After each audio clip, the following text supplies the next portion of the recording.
பேரன்பு serial August 2 இன்றைக்கான எபிசோடில் என்ன நடக்கலாம் அப்படிங்கிறத ரிவ்யூவாக பார்த்துடலாங்க. ராஜிமா உட்காந்து பூ கட்டிகிட்ருக்காங்க. அப்போது சண்மதி மெதுவாக வந்து கண்ணை மூடிடுறாங்க. யாருன்னு ராஜிமா கேட்டுட்ருக்க. மெதுவாக ஐஸை ஓப்பன் பண்ணி விடுறாங்க சண்மதி. ராஜிமா அப்படின்னு சொல்லி கூப்பிட அப்படியே சைலண்ட்டாக என்ன சொல்கிறதுன்னு தெரியாமல் முழிச்சிட்ருக்காங்க ராஜிமா. பின்னாடியே சண்மதியோட அம்மா அப்பா மொத்த ஃபேமிலி எல்லோரும் வராங்க. அதை பார்த்ததும் ராஜி அப்படியே ஷாக் ஆயிடுறாங்க.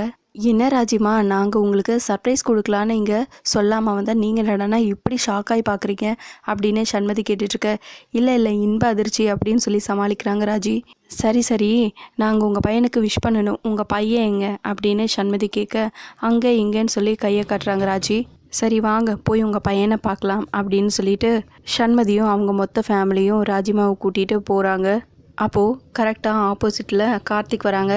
கார்த்திக் நீங்கள் எப்படி இங்கே அப்படின்னு சொல்லிட்டு சண்மதி கேட்க, இல்லை இன்றைக்கி என்னோடய பர்த்டே, அதனால தான் சாமி கும்பிட்டு போகலான்னு சொல்லி வந்தேன் அப்படின்னு கார்த்திக் சொல்ல, இன்றைக்கி உங்களுக்கும் பர்த்டேவா?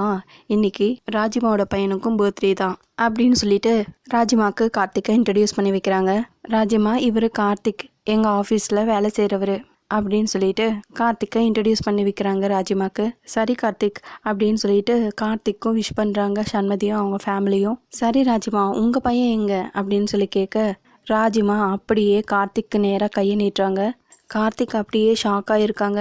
என்ன பண்ணுறது, கார்த்திகை பேசாமல் நம்ம பையன் சொல்லிடலாமா இல்லை சமாளிக்கலாமா அப்படின்னு யோசிச்சுட்டு அப்படியே நேராக தம்பி கொஞ்சம் தள்ளுங்க அப்படின்னு சொல்லிட்டு கோயில் மாட்டை கை காட்டுறாங்க.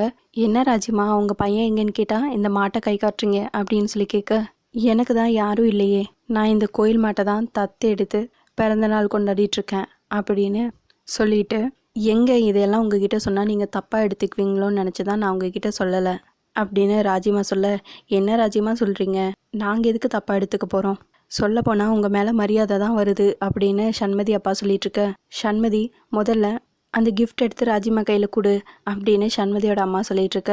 சண்மதியும் அந்த செயின் எடுத்துகிட்ருக்காங்க. இன்னொரு பக்கம் பவானி அருண் கிட்ட, நல்லா இருக்குது, ரொம்ப நல்லா இருக்குது, நான் ஒரு ஹேண்ட்பேக் வாங்கினதுக்கு உங்கள் அம்மா என்ன பேச்சு பேசினாங்க, இப்போது நீங்கள் ஒரு சமையல்காரம்மாக்கு 1 பவுன் செயினை கிஃப்டாக கொடுக்குறீங்க அப்படின்னு பவானி சொல்லிகிட்ருக்க. பவானி கொஞ்ச நேரம் அமைதியாரு, எதுவும் தேவையில்லாமல் பிரச்சனை பண்ணிகிட்ருக்காத அப்படின்னு அருண் சொல்லிகிட்ருக்க. இன்னொரு பக்கம் சண்மதி செயின் எடுத்து ராஜிமா கையில் கொடுக்குறாங்க. ராஜிமா வாங்கவே மாட்டேங்கிறாங்க. உடனே பவானி, இதை இவங்க கையில் கொடுக்கறதுக்கு பதிலாக கோயில் நிர்வாகத்துக்கிட்ட ஒப்படைச்சா அவங்க ஏதாவது பண்ணுவாங்கல்ல அப்படின்னு சொல்லிகிட்ருக்க. ஆமாம்மா, நீங்கள் பேசாமல் அங்கேயே கொடுத்துருங்கங்கிறாங்க ராஜி. இல்லைம்மா, இதை நீங்கள் கையில் வாங்கிக்கோங்க, நீங்கள் உங்கள் கையால் வாங்கி அவங்கக்கிட்ட கொடுத்துக்குங்க அப்படின்னு சண்மதி சொல்லிகிட்ருக்க. வேண்டவே வேண்டாங்கிறாங்க ராஜி. அப்புறம் கடைசியாக எப்படியோ ராஜிமா கையில் கொடுத்துட்றாங்க. சரி ராஜிமா, வாங்க போய் சாமி கும்பிட்டு வரலாம் அப்படின்னு சண்மதி சொல்ல, எல்லாரும் சாமி கும்பிட்றதுக்காக கோயிலுக்கு போகிறாங்க. அப்போது பூசாரி வந்து யார் பேருக்கு அர்ச்சனைன்னு சொல்லி கேட்க, சாமி பேருக்கு பண்ணிடுங்கன்னு சொல்லிட்டு, அப்படியே இந்த தம்பி பேருக்கும் அர்ச்சனை பண்ணிடுங்க அப்படின்னு சொல்கிறாங்க ராஜி. சரி, உங்கள் பேர், நட்சத்திரம், ராசி இதெல்லாம் சொல்லுங்கன்னு சொல்லி கேட்க, கார்த்திக்கும் அதே மாதிரி பேர், ராசி, நட்சத்திரம் இதெல்லாம் சொல்கிறாங்க.